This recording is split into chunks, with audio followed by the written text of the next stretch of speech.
This is problem lock. It wouldn't lock, wouldn't shut, so I've taken the cover off the front here, which was cleaned out. It was completely full of mud and all sorts, and I've sprayed some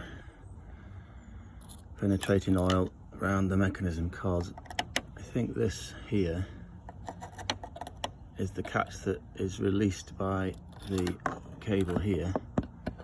Well, it is. That's the release cable from the inside of the passenger door.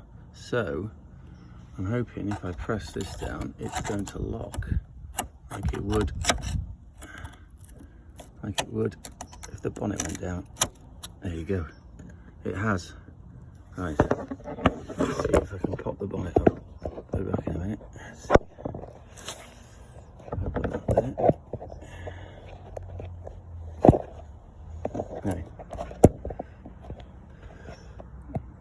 Let's see if we can see it pop up from inside the car. Just about see the catch area. Yeah. Here we go. If it's locking, will it pop up still? Yes. Sorted.